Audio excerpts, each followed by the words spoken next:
Assalamu alaikum wa rahmatullahi wa barakatuh. How are you, everyone? Inshallah, we should be starting in a couple of minutes. Before we begin, just like to recite some du'as, inshallah, before we begin. Bismillah ar-Rahman ar-Rahim. اللهم اهدنا الصراط المستقيم صراط الذين أنعمت عليهم غير المغضوب عليهم ولا الضالين آمين بسم الله الرحمن الرحيم ألم نشرح لك صدرك ووضعنا عنك وزرك الذي أنقض ظهرك ورفعنا لك ذكرك فإن مع العسر يسرا إن مع العسر يسرا فإذا فرغت فانصب وإلى ربك فارغب بسم الله الرحمن الرحيم رب اشرح لي صدري ويسر لي أمري واحلل عقدة من لساني يفقهوا قولي بسم الله الرحمن الرحيم رب يسر ولا تعسر وتمم بالخير وبك نستعين يا أرحم الراحمين. Okay, assalamu alaikum wa rahmatullahi wa barakatuh to everyone. Before we begin, I'd just like to introduce myself for those who are newbies to the Effective Parenting Workshop session number 2. So my name is Maulana Muhammad Sirat. My experience kind of is over the last 2 years, last 2 decades, expertise is gained in global education. I'm also the chair of RAID Institute and the CEO Director of Academic and Mentoring. I'm currently a Director of Education at Academic and Mentoring as well, and also Senior Education Consultant, Exec Head, Coach, Teacher Trainer, CPD Specialist, and Cambridge Examiner. I've got experience as being a consultant head in 4 different countries, obviously in the UK, in Emirates, Saudi Arabia, and Qatar. Just completed my exec NPQLE headship qualification recently, and over the last 2 years we've supported 2,000 students in 30 different countries, and recently won Teacher Training Provider of the Year. I'm going to hand over to Dr. Mahira. I think she can probably introduce herself, inshallah. So I'm going to give the mic over to her, and we should have Brother Muhammad Abdul Latif coming on to the session as well. Okay, Dr. Mahira, you there? Yep, Jazakallah khair. Assalamu alaikum, everybody. So my name is Mahira Ruby. I'm an academic. I lecture at university, but also I'm a secondary school science teacher by background. So I've been in the, I set up Blooming Parenting in 2014 after 20 odd years of delivering parenting courses through various local authorities. So the intention behind setting Blooming Parenting up is to be able to actually help families reconnect and also look at the Islamic perspectives on parenting and how Islam can inform our parenting to make our families healthy and happier. Well, homes are a healthy and happier place where our children can be nurtured to be the gifts that they are. So I really do believe that, families are the cornerstone of society. And our children need an environment where they can be nurtured to become a whole child, inshallah. So that's a bit about me. So I do a lot of parenting work with families and young people. I have courses for young people as well to build their resilience and their identities as Muslims, but also what they want to contribute and leave as legacies in their lives as well, inshallah. Jazakumullah khairan, ahsan al-jaza. We also have, not quite how to call him, but call him Sheikh. Sheikh Muhammad Abdul Latif. If you'd like to introduce yourself. Assalamu alaikum. Wa alaikum salam wa rahmatullah. Ustad will do. I think that I'm so used to teaching so many. Yeah. Mashallah, multifaceted, mashallah. Yeah, even if I go shopping to Asda or something, there's always some child somewhere down the aisle. Ustad ji, assalamu alaikum. So, so I'm used to Ustad ji, that's okay. So alhamdulillah, as I've hinted at, I've been involved with the madrasa sector for quite some years now, over a decade, trying to train and develop them. So with the madrasa, it's important to get the ustads up and rolling. We have a lot of issues with teacher training and those kind of things. So I do a lot of training with that sort of thing. And I also, as a side issue, I have a keen interest in food and the nutritious food for our children, in the community for that matter. And I've done several presentations up and down the country on this issue. And as Corona just mentioned, it's a very important part of what we're doing in terms of developing the community and so on, inshallah. MashaAllah. Jazakallah. Ahsanul Jaza. Moving forward, inshallah, I think we've got a few items on the agenda, which I will show on my screen. The topics of discussion today, I think from last week's feedback, people wanted kind of more of video presentation. So I decided to kind of just write up a few topics of discussion. So how to connect to Allah subhanahu wa ta'ala, 6 simple steps. Seeking knowledge is for us. What is knowledge? Tadabbur, which I'll be talking about today. Benefits of fasting in Ramadan. Detox of the mind, body, soul, including digital detox and nutrition. Supporting the community, how to fulfill its obligation. Your zakat, sadaqah lillah, waqf. YIRI, which is Rating Institute, and any other relevant issues. I'm going to give you to the forum for anyone who's got any questions on this particular topic. Please do write your questions in the chat section, inshallah al-aziz. So let's move on. The first topic is mindfulness in Islam has 6 major components. I'm going to read out the kind of 6 areas where we should be tapping into in order to connect to Allah subhanahu wa ta'ala. This is based on Imam Ghazali's kind of 6 areas where we're at right now, what level we're at, and how we can truly get to that taqwa level, which is the Allah consciousness, where we need to all be, inshallah. So first one is tadabbur, seeking knowledge, seeking the wisdom in knowledge. To seek the essence of truth through knowledge in every act and being, keeping what is beneficial knowledge and letting go what is meaningless, trivial or harmful to your inner or outer being. How do we do this? To gain a regular diet of ilm, knowledge every day, and then to shake off the deleterious items and keep what is healthy and beneficial to the spirit. This is important that we do seek knowledge, and I'm going to come more on to what is knowledge in the next slides.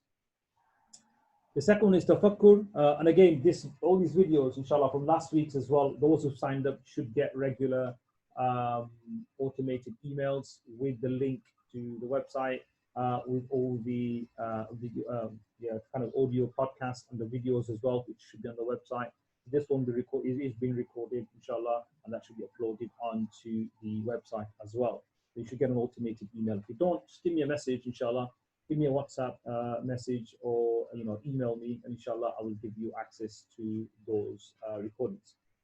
The second one, tafakkur, reflecting on what one knows and observes, reflecting on what you have learned, observe, study, and release your inner spirituality to bring you into the field of wisdom. How do we practice tafakkur? This consists of meditation and dhikr. This is really, really important, especially in the month of Ramadan. We should be setting aside every single day to just be, connecting to Allah subhanahu wa ta'ala in every aspect. And in fact, every aspect of our life, our walking, our eating, should be in the remembrance of Allah. Just mentioning things like Bismillah ar-Rahman ar-Rahim before we eat. It's very, very important that we do reflect on the knowledge that we've acquired and implement that in our daily life.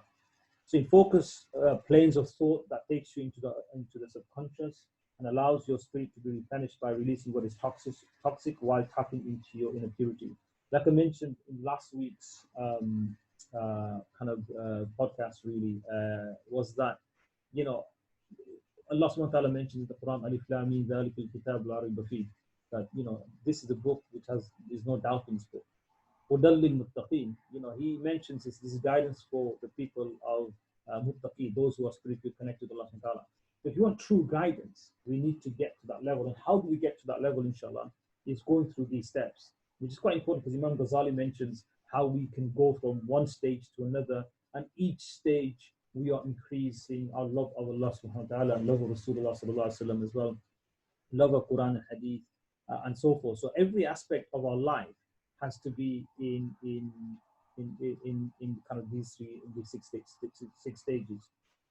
Number 3, tasabbur, consistent patience with gratitude. Be patient with the world around you and with yourself. Do not seek immediate gratification, for it will not help you attain inner peace in the long haul. This is linked to the next 2 practices and requires constant reminders that divine is in charge and events happen according to his, the almighty timetable of planning, which is hidden from us and not according to ours.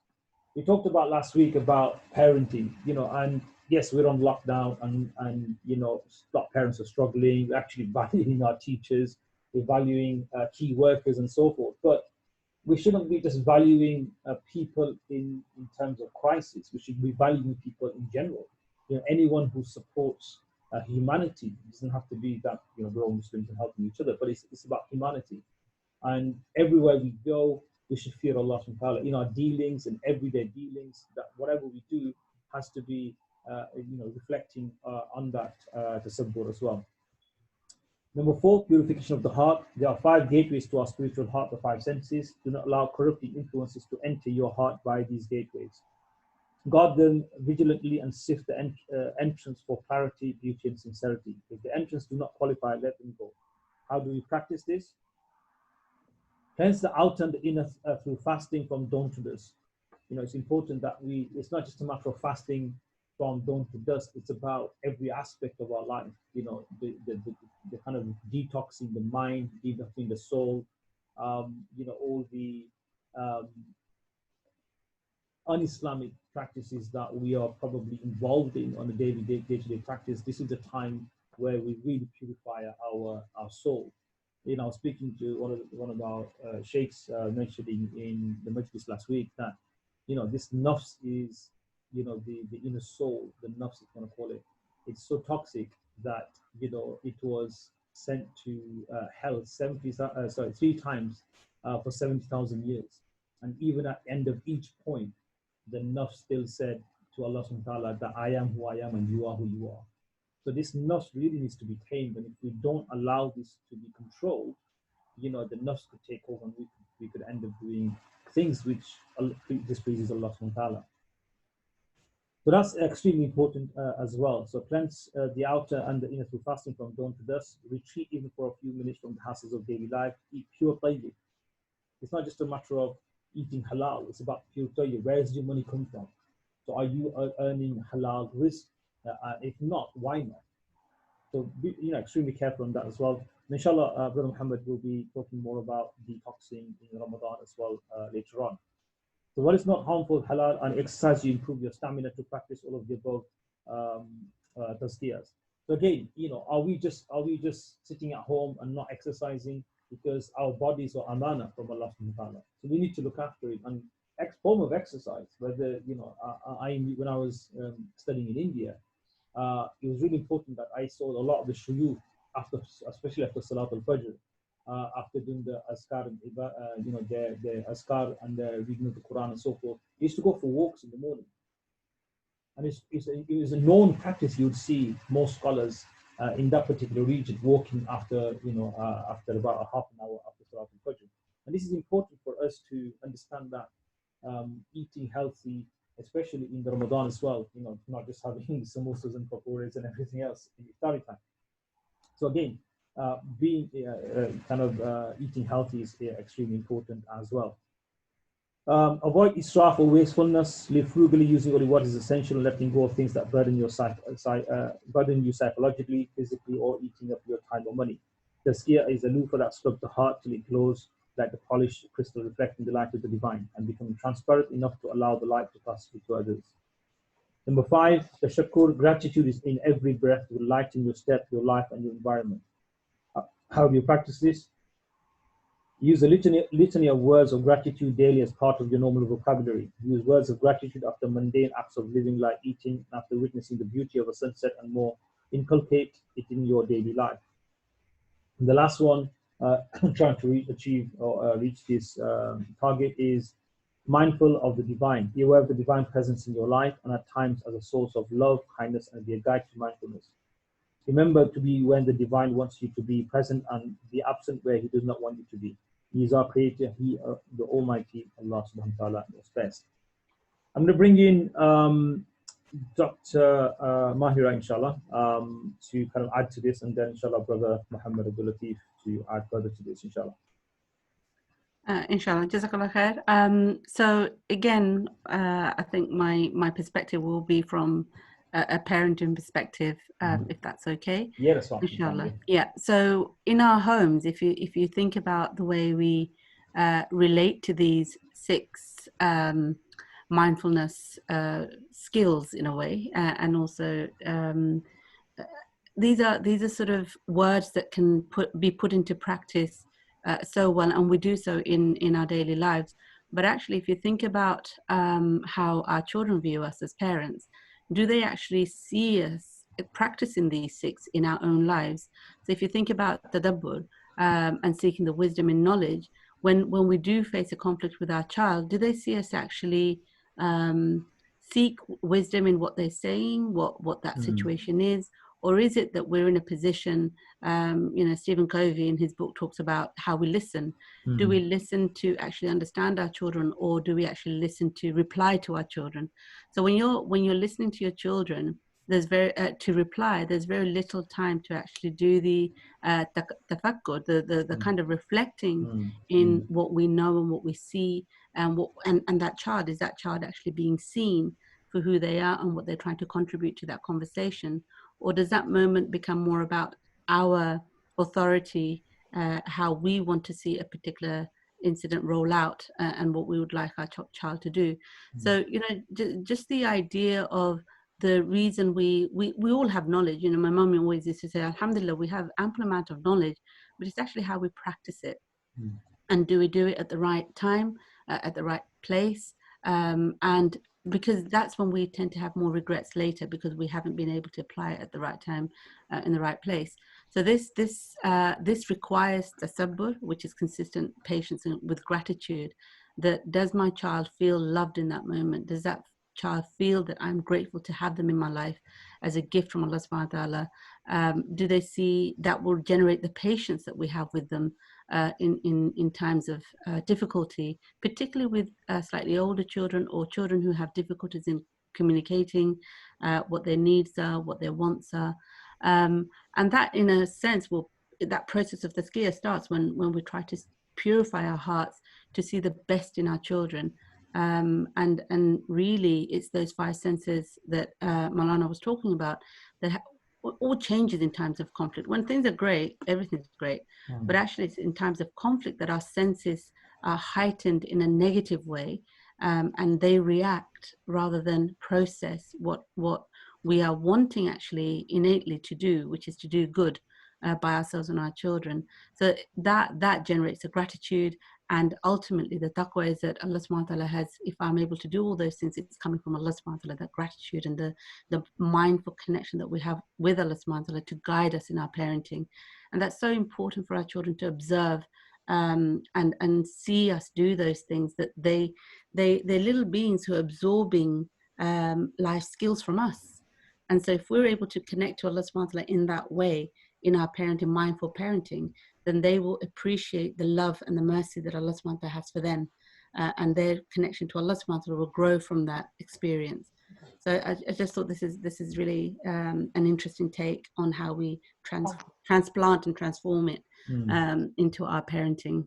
It's important because, like I said, it's I think we need to spiritually connect ourselves, and when we manifest that connection to Allah subhanahu wa ta'ala, you will automatically see the children, that transferring to the children as well. And this is what I was talking about last week in our teaching. It's important, and I think me and brother Muhammad Abdul Latif, we spoke about this in length, about the purifications of oneself as a teacher, as a parent, and that will then manifest into your children. So that's really, really important that we seek knowledge, whatever, especially we're going to talk about the different levels of knowledge, what is required knowledge in Islam and so forth. But it's important that we seek the correct knowledge, which will connect us to Allah subhanahu wa ta'ala first and foremost. And that's really, really important as well. I'm going to bring in Brother Muhammad Abdul Latif, or Sheikh Muhammad Abdul Latif, inshallah, just to add a few more points to that. Okay, inshallah. Looking at the list, mashallah, I mean, my thing is about food. I could say that we could improve on all of those 6 if we had the right food. Yeah. And there is more to it than just that. There is actually a depth to it. There's a great saying, you are what you eat. And if we look at the foods of Rasulullah sallallahu alaihi wasallam, I mean, he came as an example in every form, and what he eats, I think we need to look at that. Why he ate, and the type of food. And if you look at, I mean, this is quite common. It's easy. You can just Google it, and you'll see the foods he likes. Honey and milk and beetroot, even cucumber, dates, aubergines, and so on. But you know what you don't find is meat. You actually don't find that there's any focus on meat. In fact, there are quite a few hadith about meat saying that keep them, lessen the meat. In fact, there's a very, subhanAllah, very profound hadith about meat where Rasulullah sallallahu alaihi wasallam said, words to the effect that do not turn your stomachs into graveyards for animals. Wow. And when I first came across that, I thought, subhanAllah, that is so apt, it is so concise. It's just, that requires tadabbur in itself, and tafakkur. But in order to practice it, I suppose we need the sabr, because we're so used to it. And I know so many people who, if there isn't meat on the dish, it's not food. It's not a meal. And we've become used to that, and yet meat for the Salaf was something rare. As a result of that, and you'll find this in terms of when you have a meaty meal and when you have a vegetable meal, you feel more light with the vegetable meal. But that's just the immediate. But there's long-term effects where actually, if you have a non-meat diet for a few days, you'll actually find these aspects, such as tadabbur and tafakkar and so on, these kinds of things, they start to automatically happen with you. You start to be more keen, be more humble, be more patient without actually even trying. You just start to sense it. And that's what I felt with a non-meat diet. It's more vegetarian. And if you find, I mean, there's fruits as well. This fruit is very important to bring in that aspect. But I want to focus more on the veg.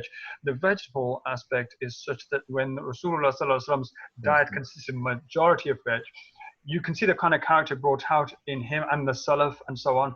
And today it's quite the opposite. We're so meat focused. And I mean, we can go deep into meat as well with respect to the way it's prepared. I mean, there's a very spiritual aspect to this, which was brought out by a sheikh I was listening to some time ago. Meat, before it arrives, obviously at one time it was an animal, it was alive. And these days, the processes by which animals are slaughtered they're highly questionable in terms of our Islamic approach and how it should be done. And so what happens is, towards the end of their life, they actually undergo an amount of pain if it's this electrical treatment, this shock treatment, this and that releases a particular chemical, like adrenaline, into the animal's body just before they die. And that chemical remains in the meat, and then we consume that meat. And as a result of which, it brings into us anxiety, because that's the thing that the animal died upon, anxiety, because as animals, they didn't know what's going to happen to them, and then it suddenly happens to them, and that chemical is released, and then we consume that meat, and it brings anxiety in us. And there's been a study on this, that part of what brings depression and anxiety into people, maybe because of the meat we're consuming, which contains the chemical adrenaline and noradrenaline, which has been released in the animal at the moment of its death. So I mean, there's a lot to think of when it comes to food. It's very deep, and I think those things really do affect. If you talk to people about, I mean, we have a list of 60, and Maulana first went through it, and one thing I noticed, I don't know if you probably, I know we're limited for time, but I felt that we were going through them all quite rapidly, and each one of them is something that we need to talk about slowly and talk about in detail, and allow people to absorb. And we don't have that in this race to live type world where the food is a fast food as well. The meat of an animal, it decreases our sensitivity. And as a result of which, we don't have time for these things, or we'll look at them and we'll sort of textbook approach them, or it's a list of to-dos. And yet none of these things are things that you actually do. They're things that you feel, things you develop within yourself and then express. That's what these all 6 are. Taqwa isn't something you do. Shukr isn't something you do either. Yes, we can say Jazakallah khairan or Alhamdulillah, but that's just, as you say, it was just a practice. But the reality of the shukr is that you actually are grateful for. I mean, I recently discovered, you know, you have potatoes and we tend to peel the potatoes and throw the peelings away and eat the potato, boil it and whatever. I noted you can actually eat the peelings. And I made an argument to my family. I said, look, why don't we eat the peelings? And they said, well, because they're peelings. My children were like, you can't eat the peelings. And I said, well, hang on. If you made a jacket potato, wouldn't you eat the peelings? You got a point there, they said. I hadn't thought of it that way. And I thought, well, this is it. We shouldn't waste food. And there are many things we actually do literally, and that's a part of being ungrateful, that you actually throw food away that you could actually use. So shukr is something you express.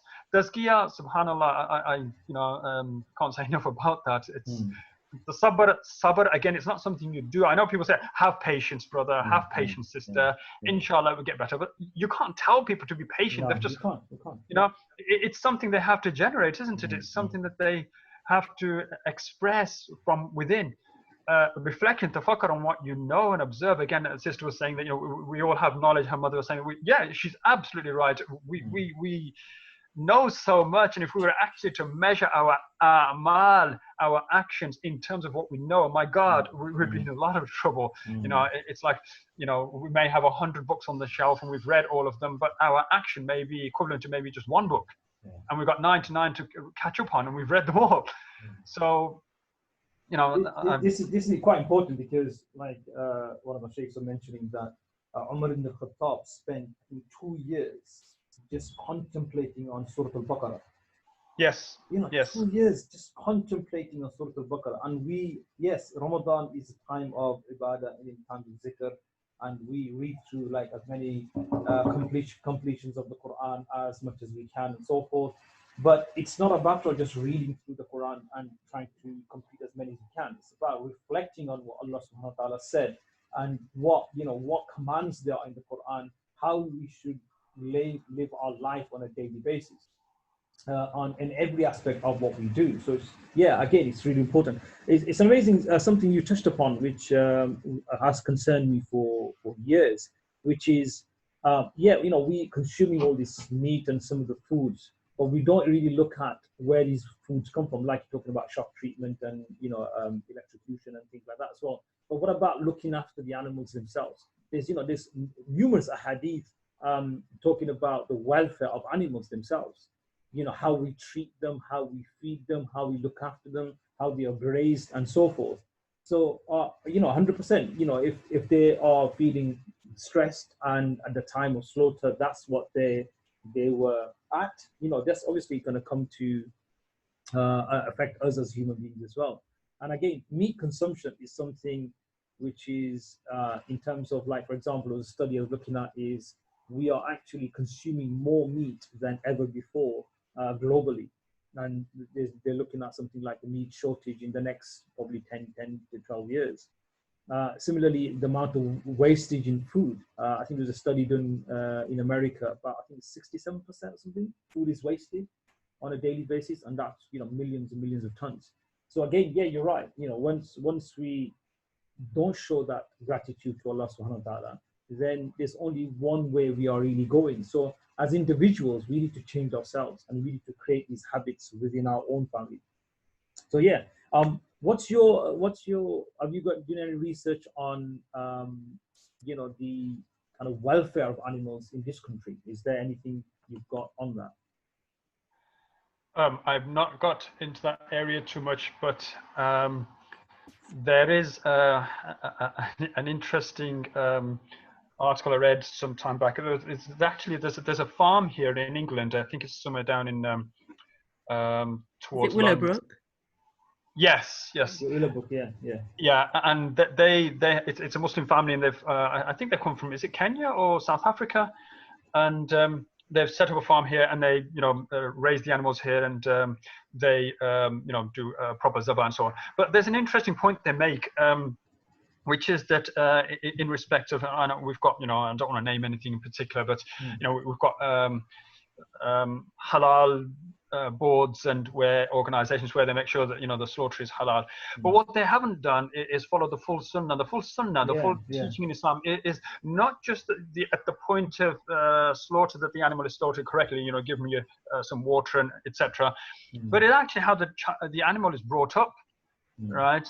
That it's brought up in a manner where it's brought up with kindness and with a kind of good treatment and good food itself, so the animal grows up calm and healthy and without its anxiety and so on, and is well looked after. Not that it's brought up in a cruel way. For example, you can have chickens and so on, as you know, that they're kept in cages that just about allow the chicken to move. That's how small the cage is, and they lay eggs in that, and they're kept hundreds, thousands of them in a barn.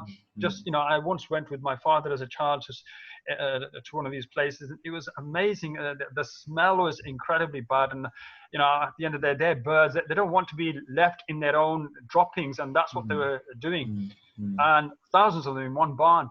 And then the egg that comes from that chicken is going to have the impact of whatever the chicken is feeling, and then that comes to us and we eat it, let alone the chicken itself. So the sunnah and the Islamic way was to actually make sure the animal throughout its life, from birth to its slaughter, was kept well.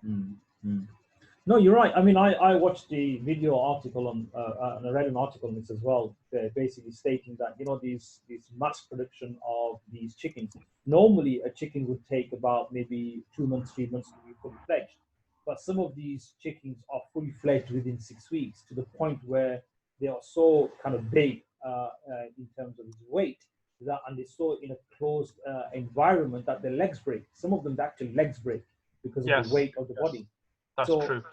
So how, even though we're slaughtering, and doing Bismillah and everything else, consummation of those animals surely has to have an effect on the way we are as human beings, because there's a massive link between, the body and the mind, or the soul, or the heart.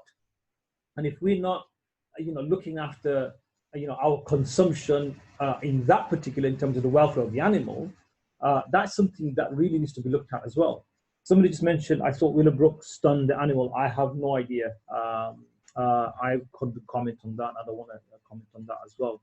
So I think that's really, really important. Okay, moving on to the next topic, which I wanted to kind of... Sorry, Marwan, can I just add something just before we move on to the next slide? I think it's the idea is around, there's halal, but there's also the tayyib, the goodness in the process. But also it's just made me think about our current situation, where I believe it's in Surah 30 verse 41, where Allah subhanahu wa ta'ala actually mentions that we will taste the consequences of the corruption that we create on land and sea, in the sea, and this lockdown is probably an indication of us crossing those boundaries of not really reflecting and looking at what the consequences of our actions are, in terms of how we've been treating nature, in terms of how we treat the creation around us. So again, it's just an interesting, reflection, I guess, in how we can, and this is an opportunity actually to turn back to righteousness, and what that looks like, to reflect and to be able to make some adjustments and readjust and recalibrate some of the wrong that we have been pursuing without realizing, and just seeing the consequences of those actions. But this is it. I mean, I used to do a lot of, especially primary children. I like to question primary children a lot, and I always, at the beginning of the year, I always question primary children and say, look, what do you want to be when you grow up, for example? And majority of them will say, well, I like to be a doctor, or I like to be a lawyer, or I like to be something different, an astronaut it could be, or I like to be a footballer. But, seldom do you hear children saying, oh, I'd like to be an alim, or I'd like to be a hafiz, or I'd like to connect to Allah subhanahu wa ta'ala, or I'd like to be spiritually inclined. So why is it that we're not instilling these values in our children? And it's really, really important that we understand this, because as parents, we have an utmost responsibility to connect our children at a very early age to Allah subhanahu wa ta'ala. But why are we not doing that? Why are we so connected to the dunya? Because remember, risk is from min Allah, it's from Allah subhanahu wa ta'ala, and anything you earn is not from you, it's just all from Allah subhanahu wa ta'ala. So why worry about that? But when you truly connect, Allah will provide for you anyway. So that balance between deen and dunya has to be there as well. Yes, we're not saying don't go and seek knowledge in terms of the dunyawi knowledge, but what we're saying is your priority has to be seeking that knowledge which is going to be beneficial to you, seeking that knowledge which is farad and incumbent upon you. So it's really, really important as well. I'm just going to just put down two quotations. One is, your nafs, if you do not keep it busy with truth, it will keep you busy with falsehood. And again, with children as well, we need to keep them occupied with the Quran and the Sunnah, give them and make it fun, make it engaging, make it interactive for our children as well. And that's really, really important as well. But that does give the nafs, really getting your children to truly connect to Allah subhanahu wa ta'ala is really, really important as well. Similarly, being mindful of Him and He will be by your side. Once the children understand that, Allah subhanahu wa ta'ala has power over everything, and they'll build their own identity. Yes, we have Islamophobia and everything else in the current climate, but we need to build resilience in our children for them to understand that everything happens with the will of Allah subhanahu wa ta'ala. And that's through not just getting them to read Quran. It's about healthy eating and so forth. One of the schools I was a principal of in Saudi Arabia, it was really, really interesting because when I went there, like I mentioned in the last session, I had nearly 1,000 students under my supervision, and we had nearly, for the first 4 to 6 weeks, I had nearly 400 students coming late. And for the first couple of hours, 2-3 hours, we used to start at 7 o'clock, finishing at 2. The first 2-3 hours, children were all over the place, and I knew kind of roughly why that was, but I couldn't really pinpoint it. So I did some studies. I did some studies with some of my staff members. I spoke to senior members of staff. I spoke to some psychologists within the organization and so forth, and they said to me that obviously called me Sheikh at the time as well. But they said, these kids are coming and they're drinking, Red Bull and Coke and Coca-Cola and having chocolate and drinks first thing in the morning for breakfast. So this is why they were so hyper before they came in.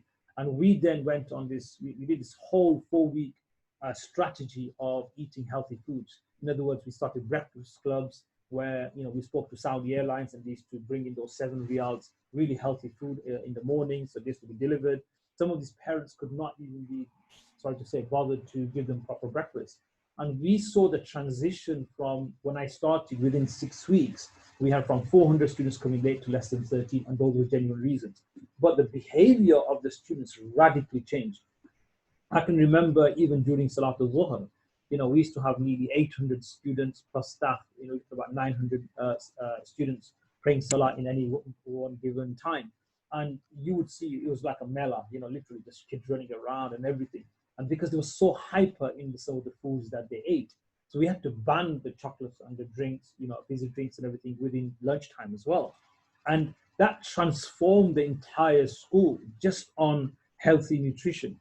So imagine how much that affects you so if you're trying to spiritually cleanse yourself but you're not eating well, then those two go in hand as well. And again, the sunnahs, the foods of the Prophet ﷺ and so forth is really, really important as well. So I just wanted to kind of add something on there. Somebody's mentioned another comment. Let me just read those out. Here's the verse. Corruption has appeared throughout the land and sea by reason of what the hands of people have earned. So He may let them taste part of the consequences of what they have done, that perhaps they will return to righteousness. Absolutely true. Yeah, absolutely true. We also need to look at how our food is grown and propagated, pesticides, etc. This also has an effect on our overall health. Absolutely. The amount that statistics research has shown that 1 in 4 children at primary level, forget secondary level, primary level have mental health issues. It can't be all down to stresses of life. It's a lot of it to do is what you eat, and how you live. But it's about that soul missing the connection to Allah subhanahu wa ta'ala. So I think that's just really, really important as well.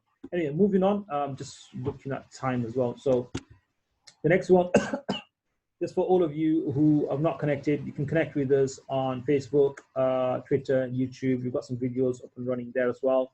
If you need to book in a Skype session or a Zoom session with me, please do that as well. And if you've got any emails, please do email. We have several WhatsApp groups for different pieces of advice.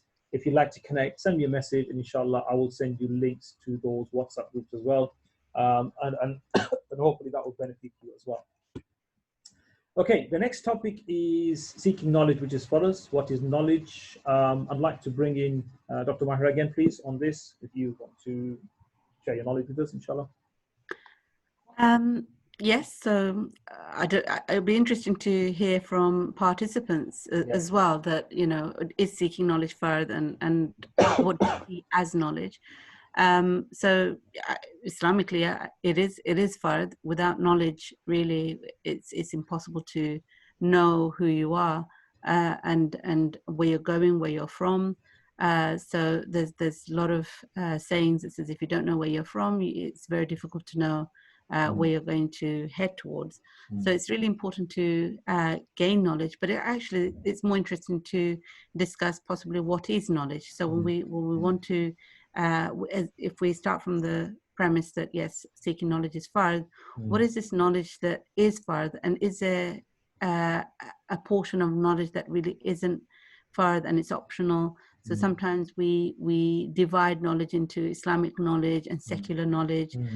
Is there such a thing as secular knowledge and Islamic knowledge? So I personally faced a lot of a process when I went to university in early 90s, and there was a question around, first of all, should women go to university in a mixed environment, in all of that, in that situation, but more importantly, what would the benefit be of me going and studying chemistry? So really, is that far as knowledge? Am I wasting my time? Should I not be focusing on marriage and family and all of that? So again, it was actually going to university and studying chemistry that helped me to turn more towards Allah subhanahu wa ta'ala in seeing the intricacies of his creation. So it's being able to do the tadabbur and the reflection and the processing, that if you have that seed, and that seed is a connection with Allah subhanahu wa ta'ala, the purpose. Why is it that we are seeking knowledge? Why is it that we've been sent here to the dunya?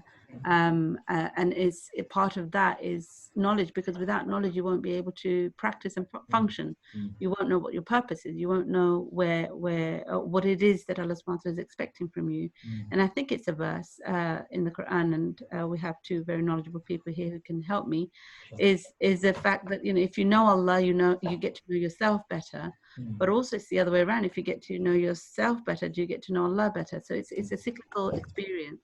But it starts from actually knowing that connection where we have originated, which is Allah subhanahu wa ta'ala giving us life, and doing gaining that knowledge about who Allah subhanahu wa ta'ala is. And if you think about gaining knowledge about who Allah subhanahu wa ta'ala is, science is coming. So there's really, personally, I don't think there really is a division between secular and Islamic knowledge. But obviously there are certain knowledge that we all must have individually. There's certain knowledge we must have as collective, but there's knowledge we gain from reflecting on the creations of Allah, and that's your sociology and sciences and arts and everything else that we study. But it's all connected to becoming a better Muslim and a better worshipper in that sense. Yeah, because Allah mentions in the Quran, وَفِي أَنفُسِكُمْ أَفَلَا تُبْصِرُونَ. He said, do not look inside yourselves and do not see. So just if we not understand our body and how intricately Allah subhanahu wa ta'ala created our body, even modern scientific technology can't reproduce a artificial human being. You know, you've got robotics and yes, artificial intelligence which is coming about and everything, but there's nowhere near the intricacies of a human creation. You know, so that is in his majesty itself. But yes, inshallah, I'm going to bring in Brother Muhammad Abdul Latif to add to that, inshallah. Yes, I was just thinking about that, as you mentioned about recreating what has been created in the human body, and it's sort of true. I mean, we now have cutting edge knowledge in terms of artificial intelligence, and I'm sure you've all seen Sophie. Yeah. SubhanAllah.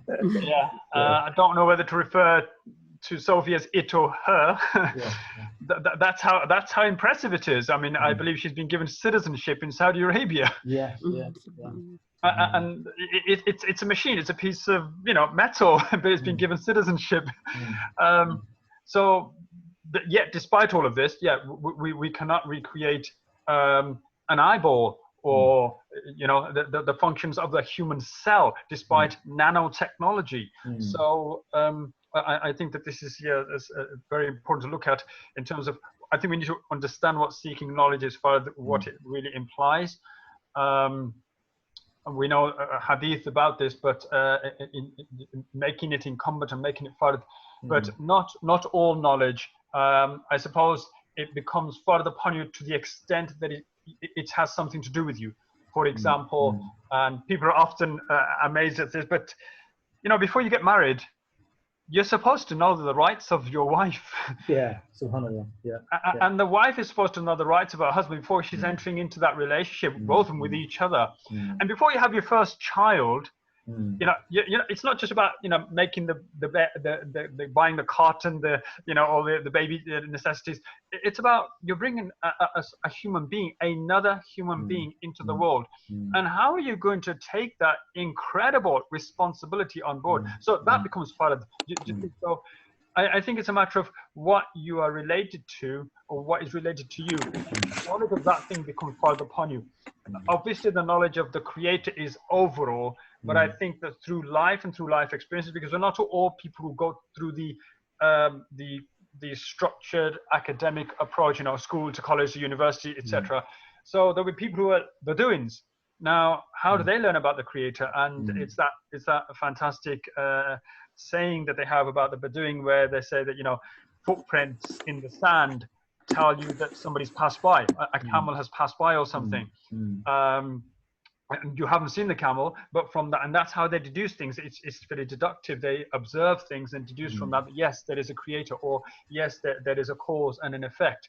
Whereas people will go through university and learn about this through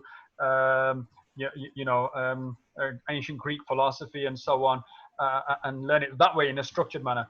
So what is further knowledge? I think it's a case of where you are and what's immediate to you, and that becomes the knowledge of that thing becomes further to you. No, I agree. I mean, from scholastic perspective, I'm just going to mention a few things, inshallah. The first thing is, what is knowledge? So you have two types of knowledge, which is farz ayn, which is compulsory upon. So based on the hadith of Rasulullah sallallahu alaihi wasallam, talabul ilmi farida ala kulli muslim wa muslima, that knowledge is incumbent upon every male Muslim and female Muslim. So that's it. So this, you have the farz ayn aspect of the knowledge, and then you have the farz kifaya. The farz ayn aspect of the knowledge is to understand, things connecting to Allah subhanahu wa ta'ala, about wudu, about ghusl, about fasting, about rules on zakat, on hajj. Those are all knowledge which is going to connect you to Allah subhanahu wa ta'ala, which is incumbent and farz upon you. I mean, if you didn't know how to do wudu, you can't perform salah. Now salah is farz. So you need to, especially, for example, when I especially in Islamic schools, it's really important that we get students to understand the aspects of farz ghusl. What is farz ghusl, and how does it become farz in for example, when they have a dream or something like that? It's important for them to understand that. But a lot of children don't know that. So they may be that they might be doing their wudu and ghusl, but they haven't read the intention, or they haven't done the niyyah, etc., and they could be walking around for days and weeks on end not knowing. So this knowledge is really, really important for your own purification and cleanliness and everything else as well. So that farz, which the scholars talk about, the farz ayn knowledge, is about seeking the wisdom in Allah subhanahu wa ta'ala, seeking Allah, who is Allah subhanahu wa ta'ala, knowing about Allah subhanahu wa ta'ala, knowing what your duties are, and so forth. Similarly, we have farz kifaya. So farz kifaya is learning things like medicine, mathematics, grammar, language, ilm al-kalam, modes of recitation, science of hadith, and so on as well. The reason is farz kifaya is because if we have a group of people within a set community who understands this, then it doesn't become farz upon everyone else. However, if we don't have one doctor within the whole community, then that at some point would become farz as well. So it's important to understand that we should support, our community. This is really, really important, that we have enough doctors, we have enough nurses, female and male. we have enough, for example, lawyers and barristers and engineers and mechanics and all walks of life, and we need to support them as a communal obligation. At the time of the Prophet ﷺ, the Prophet ﷺ encouraged, I think one of the Sahabis I can't remember, and he studied Greek, I think Greek or Latin, I think, within a space of a few months or a few weeks, I can't remember. And why did the Prophet ﷺ, encourage that Sahabi to learn that? Because it's important for the propagation of the deen, for the dawah, to spread that Islam because obviously they were commuting in Arabic language, but to then spread that knowledge in other languages, the Sahabas needed to know the understand the language. So again, in Islamic theology as well, it's important that we seek the knowledge, but we also learn multi languages. We might need to communicate with in Mandarin or in Spanish or Italian. So languages are important. Similarly, and like there was a really interesting article I wrote about the Imam in Istanbul at the time of the Ottoman Empire. They had to be multifaceted. They had to have complete competence in Arabic language, in Turkish language. I think it was Persian as well, and they had to have understand how to do sword fighting, and there's so many different aspects and terms and conditions of that person to become the leader or the imam of that particular area or masjid.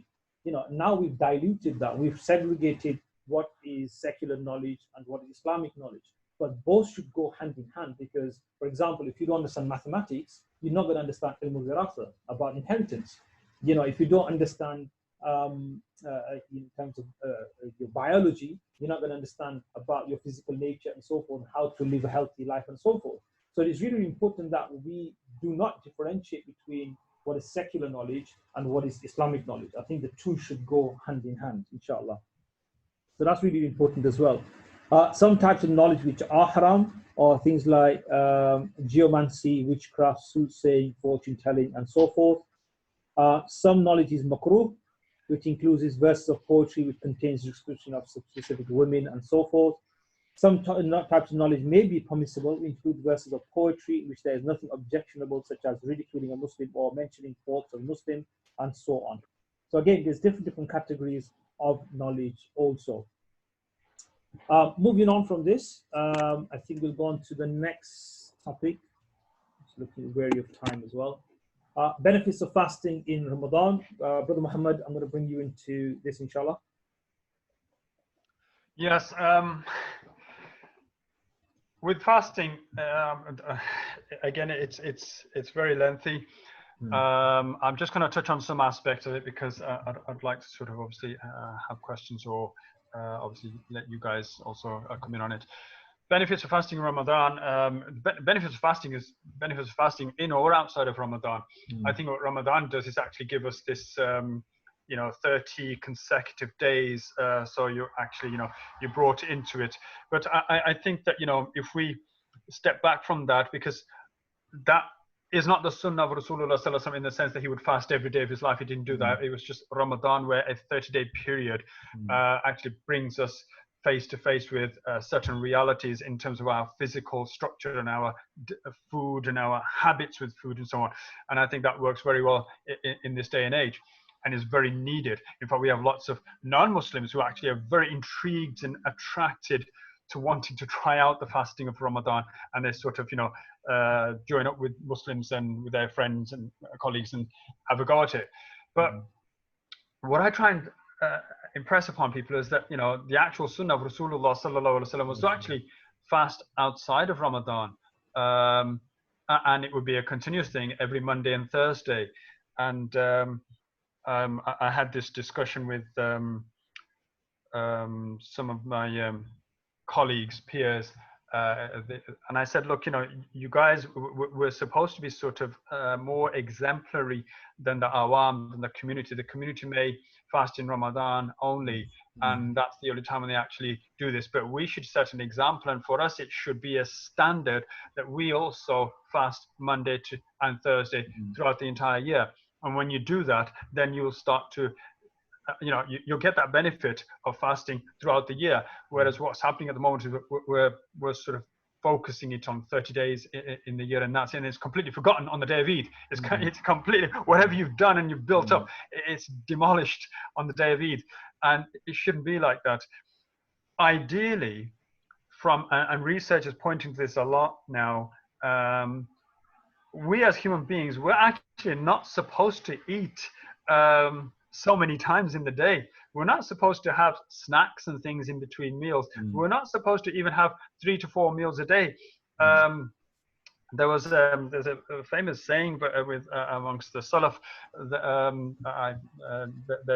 they were asked, what would you say about somebody who eats once a day? And they ranked somebody who eats once a day as a prophet, because the diet of prophets was they ate once a day. And they said, oh, what would you say about people who eat twice a day? They said that's the diet of the righteous people.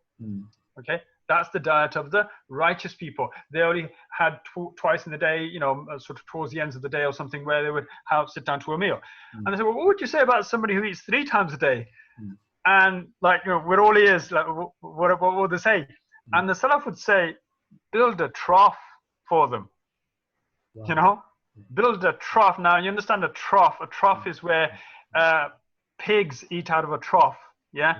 And all sorts of things are dumped into it, and the pigs will just munch away, basically generally throughout the day. You know, they'll come and eat something, go away, come and eat something, go away. And if you look at our food, it's basically, if you look at fast food, junk food, and that's something I, you know, do a lot on, it's incredibly useless. But that's what we're doing. It's like there's a trough, and we're just sort of, you know, having this food which is completely lacking in nutrition, lacking in benefit, and full of harm. And that's what we're having. And then we're eating 3 or 4 times a day. And that's the thing. You see, the human body is built not to be consuming all the time, because it causes illnesses. And there's another hadith where Rasulullah sallallahu alaihi wasallam said that towards the end of time, there will come people who will be sick or ill or even die because of food. And the Salaf were like amazed, how can you be sick or ill because of food? And basically overconsumption and the lack of benefit in it. So along comes fasting, and fasting does just that. It actually returns us to our fitra state. And there's an interesting account historically, when the Europeans, you know, Christopher Columbus, discovered what they now want to call America, the uncharted lands, and they found these Red Indians. And there was, I don't know how many tribes there were, you know, the Cherokee, Apache, Cheyenne, and so on. And these people, they only ate twice a day. Wow. They're very fit and healthy, even towards old age. I mean, these people lived, you know, 80, 90 that was average for them.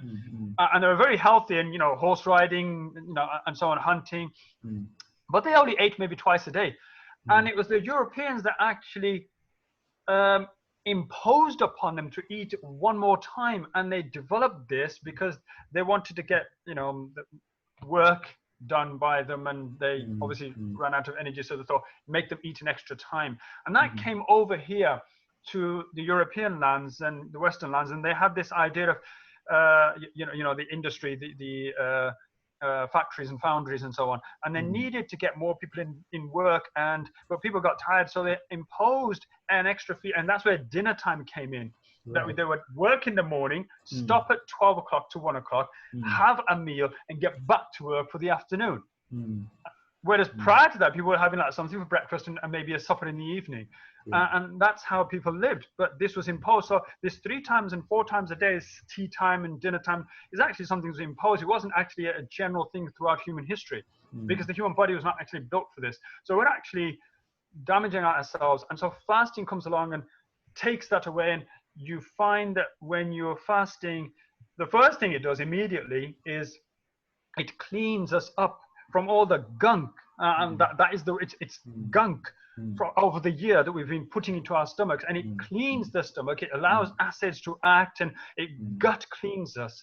And that's the first thing. The second thing, as a result of that, we start to become more conscious, the body, of any illnesses. And that's why you actually find that in the first few days or the first week, people actually get ill. They actually get, well, that's not actually becoming ill. It's just that the illness is being focused on, is being gotten rid of, just as, you know, when you get, but people are not used to it. And there's a great wisdom in the Rasul Sallallahu Alaihi Wasallam's practice that he would fast Mondays and Thursdays. And then in Sha'ban, Aisha radiallahu anha said that he would fast more in Sha'ban in this 1 month than any other month outside of Ramadan.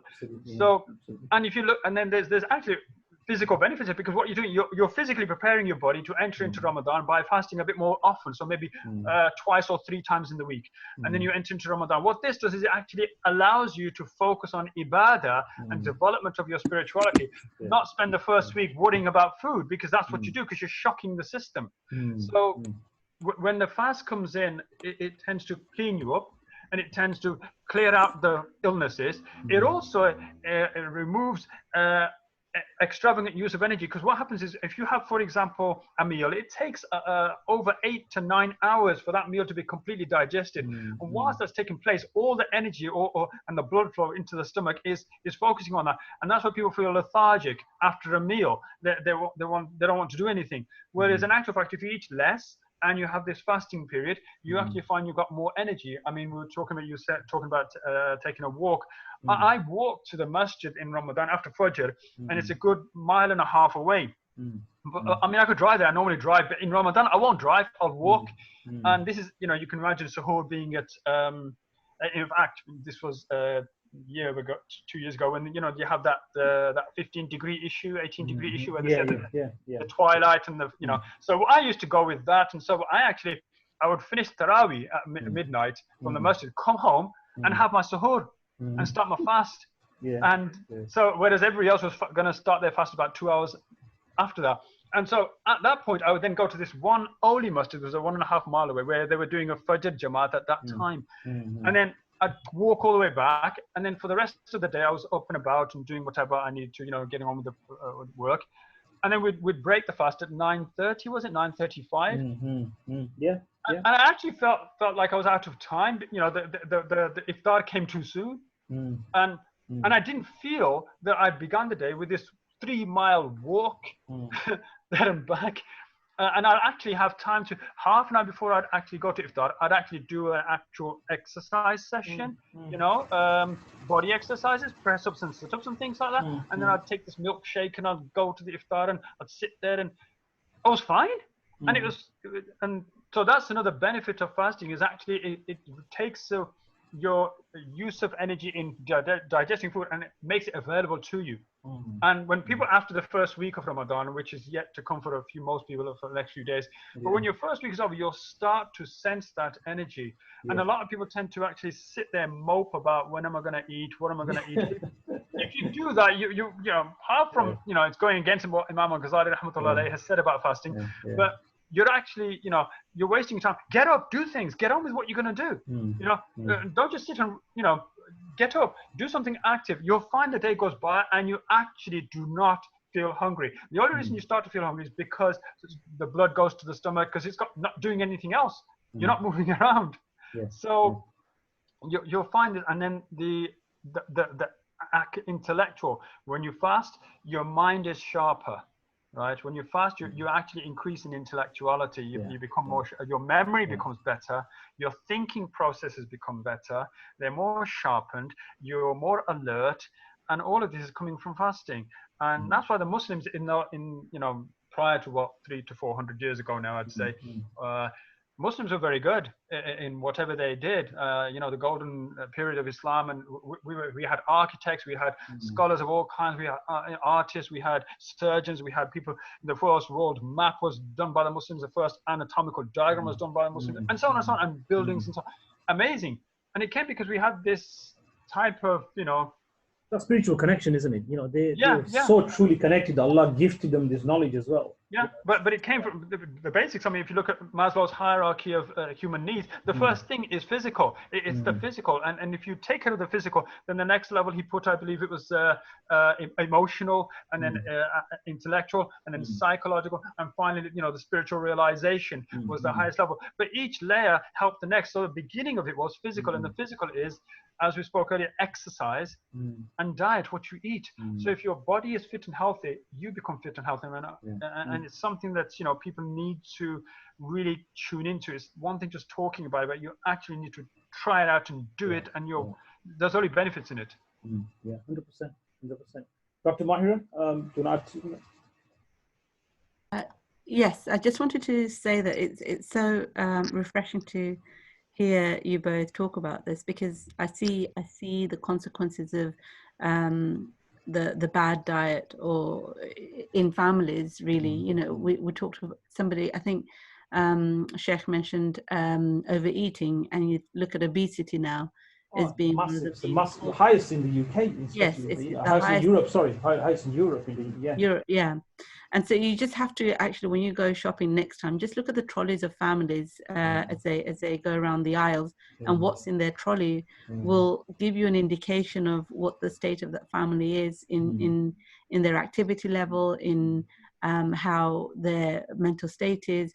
And also, you know, there was a piece of research done where in the 80s, the highest performing people were children from Indian children, and Asian children were doing quite well. Whereas recently, if you look at it, there's a lot of issues in Muslim families in the Asian subcontinent, because there's really the diet, and also, you know, how we treat our sleep. And if you notice our routines now is, you know, we make the day into night, night into day. There's really not a good, healthy balance between our bodies having enough time to rest. And our children are really not learning what this rest is. They know what vegetation is. You vegetate in front of the computer, you vegetate in front of a TV, but actually, what is that rest? What is that exercise? We're really losing touch with the natural instinctive need to have our bodies. Again, it creates that link with Allah subhanahu wa ta'ala. It gives you an opportunity to reflect. And some research recently has been done around, and I mentioned it on the chat here, that apparently we have three brains. We have the gut brain, the heart brain, and the head brain, you know, the intellect. So what the Sheikh was saying, that if you look after your gut, it will rejuvenate a healthy heart and an intellectual mind. So I think we really need to focus on the dynamics in our family around food, and what are we junking on? You know, the junk. I remember one of my nieces used to say, "I'm really hungry when she was really little." But if you gave her normal food, a healthy food, she said, "No, I'm junk hungry." So it's this thing that we if we don't have it in the house, you can live without. So it's actually what you have, and the relationship with food. So when we're upset, are we turning to chocolate? When we're treating our children, rewarding our children, what are we rewarding them with? What sort of food are we rewarding them with? So the notions around relationship with food is so important. Yes, we have some comfort food, but really on a general level, we need to turn to good, healthy, nutritious food to be able to keep our the life that we've been assigned, to keep it healthy as much as possible. It's important. It's important. Yeah, it's important you're saying that, because, like, being ahead, one of the things I looked at is a lot of these parents weren't even giving their children proper food after school. You know, they're just getting them chips and burgers, and literally just going into okay, you know, we don't have time to cook this. We're rushing. You know, you finish school about 3 o'clock, 3:30, rushing to get home, rushing to get changed, rushing to feed them. And it's easy just to give them junk food, and then they're ready to, you know, our kind of kids ready to go to madrasa. Some start early, some start a bit later, and there's not that time for children just to breathe. And so therefore we're just feeding them. Even like where I live, for example, sometimes I just go past and I see there's a massive queue from 3:30 to about 5 o'clock with kids just getting burgers and chips, you know, and that is not healthy at all. I mean, there was some research I did last time that if you ate a burger, a meat burger, for example, you need to walk 6 kilometers in order to burn that off. You know, imagine 6 kilometers to burn that burger off. Now, if they're eating that 2-3 times a week, you know, how much exercise do they need to do in order to burn that off? And that then shows in our community, we've got very high cholesterol, diabetes, you know, sugar issues, health issues, respiratory issues, and so many different elements of that. And again, it's not just about, you know, fasting in Ramadan. It's like Brother Muhammad Abdul Latif was saying, it's about fasting out of Ramadan and detoxing on a regular basis throughout the week. And it's really important to do that. You know, people talk about intermittent fasting and this and that, all these different strategies.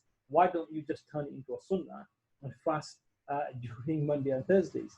Subhanallah, this is the barakah of of our fasting and what our deen promotes anyway.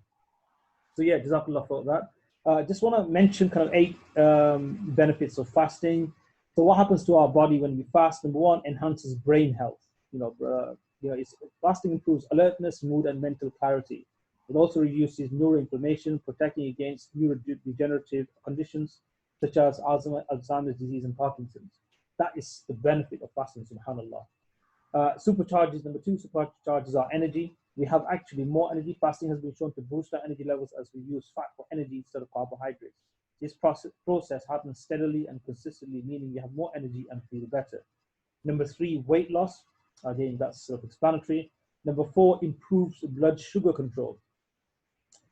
Fasting improves insulin sensitivity, leading to better regulation of blood sugar levels, which is important to reduce insulin resistance, which reduces the risk of many diseases, including diabetes and heart disease.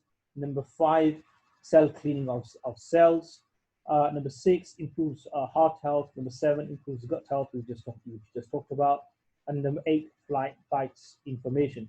There's an interesting book written, which is in a PDF. If anyone wants to just message me and I'll send you the PDF, called Fitra Nutrition, the Ramadan Nutrition Guide. But if you want to read that, there's so many different healthy options in terms of processing the food and how you make your food as well. Alhamdulillah. Anyway, moving on from that, I'm just conscious of time again. The next topic is detox of the mind, body, soul, including digital detox. I think a lot of us struggle in terms of digital detox, and I've seen this in schools where schools allow mobile phones, where children are hooked onto their mobile phones. And I wonder, what's the audience's view out there on their children, and are they digitally detoxing as well during Ramadan? So I'll give that to Dr. Mahir first.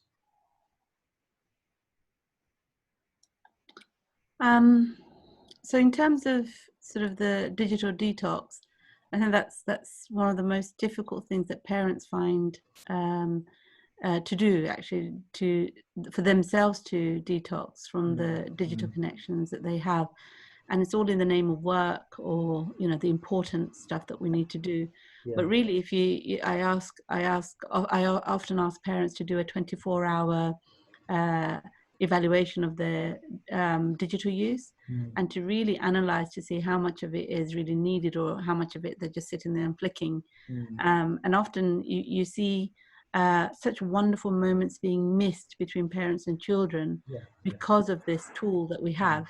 And the access to social media, and that you have this wonderful opportunity where parents are walking their children to school, and the poor child is just holding hands and tagging along when the parent is just flicking. You can see it's not really engaging. It's just flicking through their mobile, and you've just missed a wonderful opportunity of just chatting to that child, appreciating nature, doing some of what we said on the first slide, and helping your child in that morning, especially in the morning, that fresh air, that time.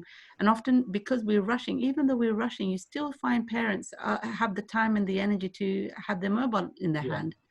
So really, just to be more conscious and mindful of how we use our digital tools that we have. Sometimes you see parents with their laptop and iPad and their mobile all at the same time, and the child will come to them and ask them a question, and they're half-heartedly, they're mindless, and they just respond, and they don't know what they've said. So that child could have come with something really, really important. So an example I remember somebody shared was that even when they were in top meetings, they would stop if they had a call from their child. They would stop that meeting and say, can I just take a call from my child and just let them know what I'm engaged in? And that value that we can give our children is so precious. And that self-esteem that builds in them because we've been able to do that. But also we need time out. If you're constantly digital media and digital, if we're not detoxing, our minds are on overdrive.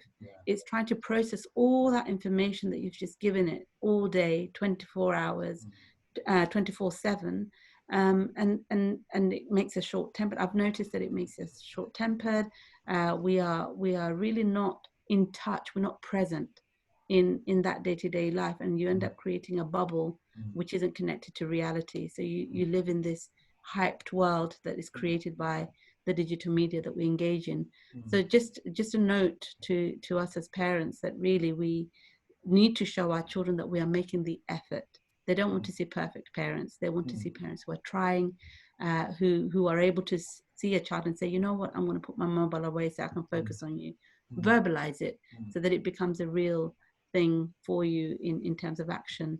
And you know, you've just mentioned that the health of mind, body, and soul is dependent on what you feed it, not just in food, but also information. And this is the age of information, but actually we need to declutter and be conscious of what we're putting inside our heads, which affects our heart as well. Absolutely. I mean, it was an interesting study which I read where people who spend more than 6 hours per day on their mobile phone, laptops, etc., they tend to, as they grow older, lack empathy, which is quite an interesting study. And the second one is a part of that research also showed that elongation or long periods of being in your digital world, whether it's your mobile phone or whether it's gaming or whatever, rewires the brain to lack empathy. So it's quite interesting that I've seen so many children and so many parents where even some of my family members, when I go to meet them, the children are always on their iPads or they're on their laptops or they're on their mobile phones or they're just playing games. So they're always in that digital, unrealistic world.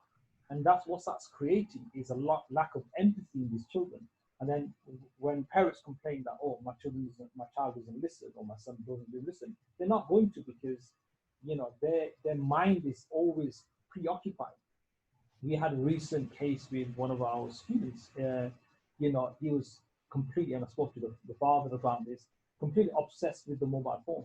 And even when he's in the classroom studying, he's got itchy fingers. He's like, he wants to put his hands in his pockets to take his mobile phone out. And you could see he was so fidgety. And the teachers, and I said, look, focus on this, see how he reacts, look at his body language. And he was so fidgety that if he had the opportunity, he would take his mobile phone out. And at some point, some children can't actually handle not able to touch their mobile phone for a whole hour, then they'll just pick it up and they'll just switch it on and switch it back off again. And then if they get caught, they'll say, oh, I'm just checking what the time is. So the reality is, no, they want you to check their messages, their gaming or something similar to that. We need to be really, really careful of allowing our children to spend X amount of time on their mobile phones or their digital gadgets, because moving forward, that will rewire their digital brain and also make them less empathetic. So again, it's really, really important on that as well. I'm going to bring Brother Muhammad in, inshallah, to enlighten us further on that. Yes, I was thinking about the detoxing of the digital devices we have, and there's more to it than just you see, if children, if they need to have phones, first of all, they don't need to have phones. Yeah. But let's say the older ones where they need to make a phone call home, pick up by parents, etc. I had that situation. Yeah, okay, but just give them a basic phone. Why do they need to have these smartphones? And then that's it. That actually takes a lot away. You sort of meet in the middle. You've got a phone, but it only does what it needs to do. It's functional, and that's it. And I think that would help. And a lot of the times, parents tend to encourage the children, because I've seen little children, and I'm talking about practically toddlers, 3-4-year-olds, and the parents will go and buy them these plastic mobile phone replicas, and they'll give them that. And so you've already begun to set in the mind of the child. They're pressing these buttons and these bits of music and whatever comes out, and they're already set in their minds now that I need a phone. So by the time they're not even 10, they need to have a smartphone. It's got to be a smartphone.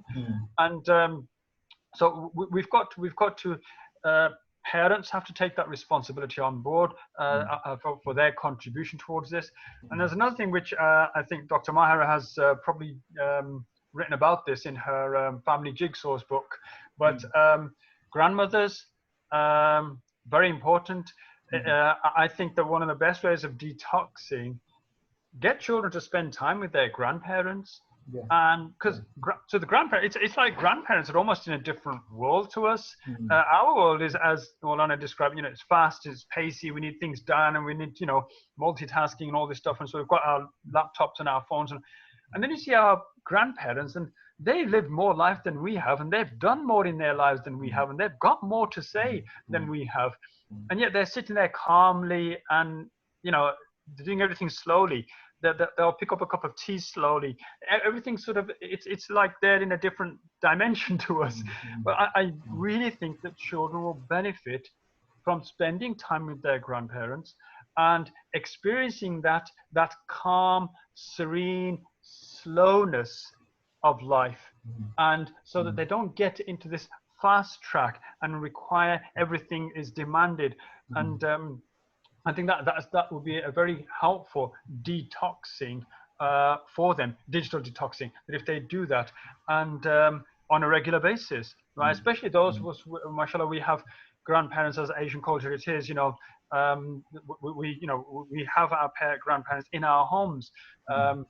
My in-laws, my wife is Bengali, and I watch them, and they're very, they must be in their 70s, 80s by now, but they're very slow in what they do, and it's very nice to watch that. And I take my kids over, and I want them to experience that and spend time with them. And I think that's part of detoxing, is just this simple thing: spend time with your grandparents and see how they do. Interact with them, of course, but just watch how they are, how their life is, and try to absorb some of that slow, steady sereneness and bring that into your own life, because this is part of what builds families. And again, I think Dr. Maher was also talking about bilingual children in a house.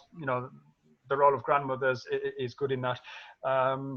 It's true. It is grandparents as a whole, and so they can learn their mother tongue and cultural aspects from their grandparents, but at the same time they can spend this time there with them to detox themselves, because it's and that's even with food. Everybody's sitting there having their chips and burgers and whatever. Our grandparents won't touch the stuff. No, yeah, you're right. Yeah, they'll say, what is in the handi? We'll just have that. Roti, rice, whatever. They will. That's for them. And no matter, we were like, we should be having that stuff. We were brought up on that stuff, but somehow this junk food has completely, as Dr. Maher was saying about. Children want the junk food. They're hungry for junk food. They actually won't put curry in front of them, put some mother's cooking. Oh, no, I'm not hungry anymore. But a bag of chips, and oh yeah, I'm suddenly hungry. So it's actually serious, and it's actually something that we need to lament. We should be concerned about this. They shouldn't be in that state. They absolutely should not be in that state, our children. We need to take responsibility for that. And I would say, first of all, knock those phones down into basic, phones that you can pick up at Tesco's or whatever for £10, and that's your phone calls can be made, and give them time with their grandparents, and give them that away from books. Have books. Get them to I have I do a tuition center, and I ask the children, okay, I want you to go away and do some research on this. Look this up in an encyclopedia, and they're like, what's an encyclopedia? And I'm Shocking. You don't know what's an encyclopedia? Oh my God! We just Google it. And they've got to really seriously, and I give them encyclopedias. I give them thesaurus. What's a thesaurus? Oh, is it a dictionary? I said, no, it's not a dictionary. It gives you alternatives for the same word. And they need to go back to literature. They have absolutely no skills for this. It's amazing. They just pick up a mobile phone. Everything shake Google. Everything shake Google. Everything is like any answer. And it affects mathematics. I mean, in our time, we were less than 10-year-olds, and we had memorized our 12 times tables. And to this day, it's like automatic. I can do sums, and the kids I'm teaching, they say, "Oh, Ustaji, how do you work that out? How did you work that out? You worked it out faster than my phone." And I said, "Well, don't you know your 12 times table?" "Oh, I'm still working on my 3 times 10 table." This is it. Like you mentioned, we run an education center here as well, and just we have students in secondary who don't know basic arithmetic, like times tables, and like you just mentioned.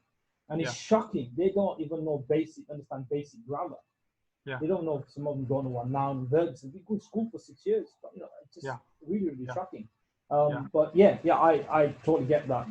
Digital research is important. Listen, to add that point as well, we did some of the studies as well in one of my schools in London, where we looked at how many students were on Facebook, Twitter, Instagram, and all those, social media outlets. And we found that it had a detrimental effect on students' welfare. Parents do not understand this. That I had a meeting with a couple of the parents, and one of the parents came into my office one day and saying, there's something wrong with the teaching. My daughter's not getting the grades. What's going on, etc., etc., etc. So then I spoke to them and kind of interviewed them, like, what's she doing at home? How many hours she's studying? And the parents said to me that she spends 8 hours a day studying at home.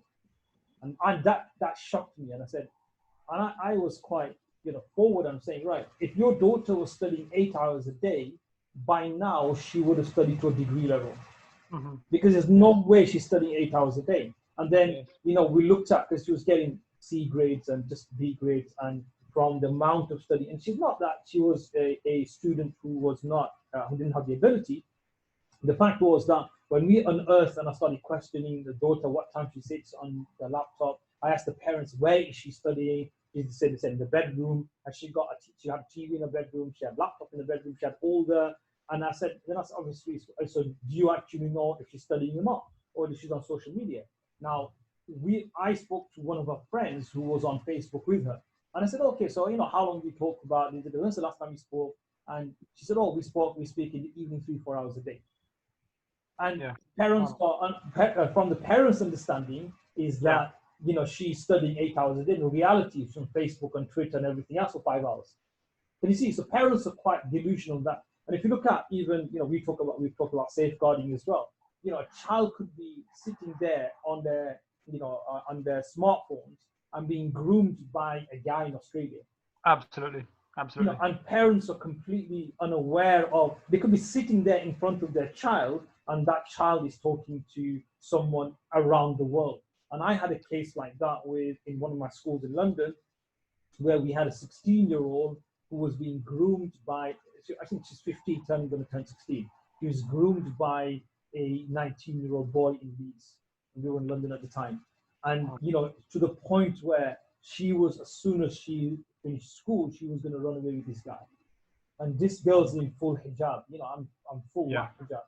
And her grades dropped and everything. And we, as teachers, noticed some unusual behavior. She's always a break and lunchtime. She's always on the computer in the library.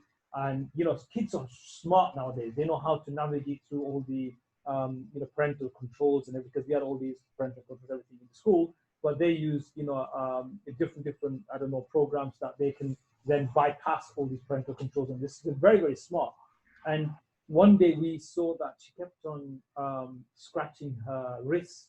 And then one of the teachers, obviously, is a female school, girls' school, they looked at and she had all these marks because she had previously been self-harming.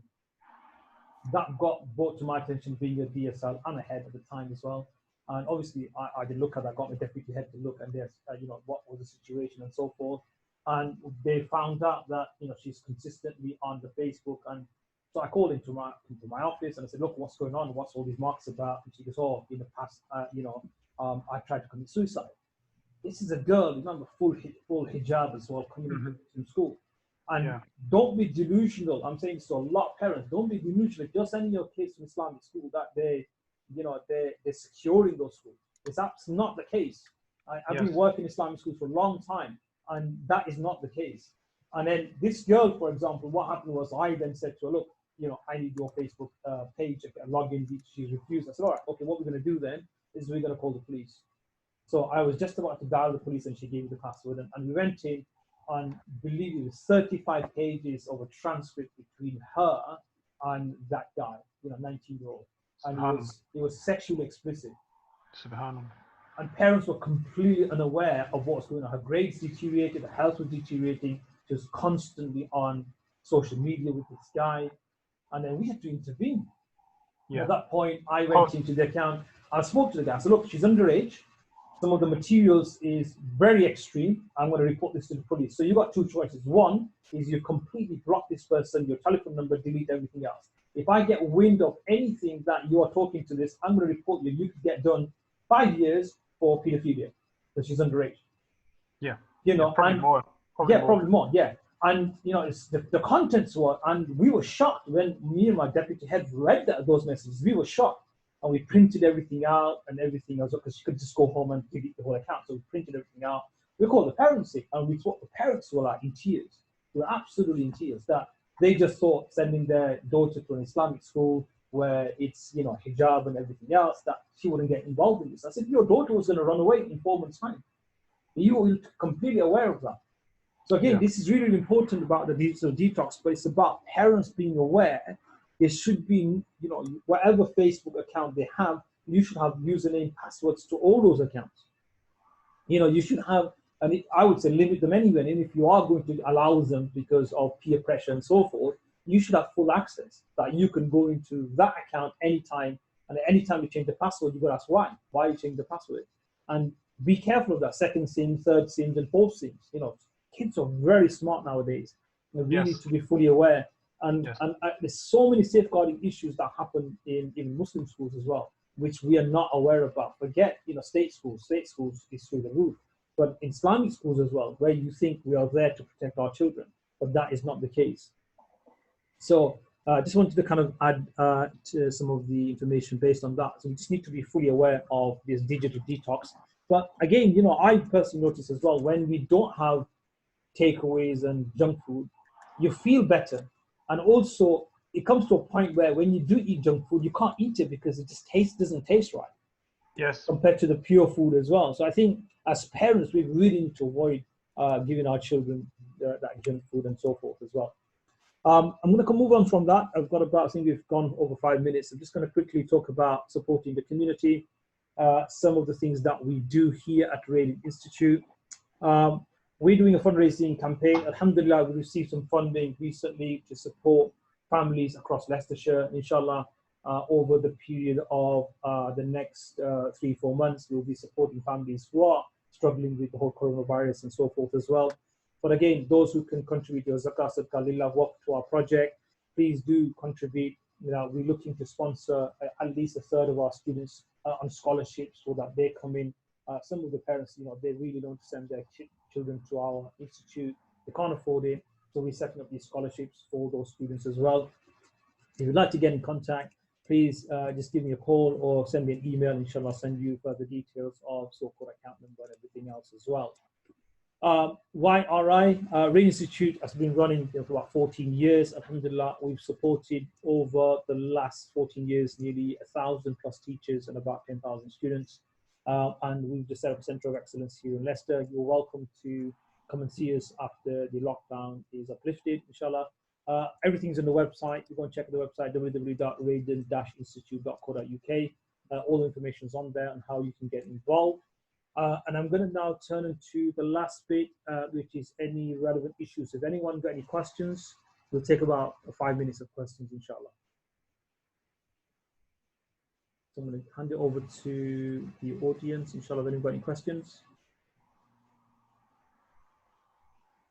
Maulana, I'm so sorry. I might need to leave. I just need to leave to join another meeting. Yeah, that's absolutely fine. Yeah, that's fine. We're finishing up anyway. Sorry. Yeah, thank you everyone for joining. Okay, And look, Assalamu alaikum. Alaikum salam. Anyone got any questions? Okay, I think it seems we're doing too much information today, mashallah. Again, alhamdulillah. Okay, jazakallah khair for everyone for joining. Inshallah, you'll get a copy of this video, this webinar, inshallah, by email. It's also be on the website, so you can always check on the website. Also, jazakallah for Dr. Mahira for her insightful knowledge, alhamdulillah, and jazakallah khair for Brother Muhammad as well, inshallah. May Allah reward you all. May Allah reward everyone who joined in today as well, inshallah. And I hope to see you all next week, inshallah. Assalamu alaikum wa rahmatullahi wa barakatuh.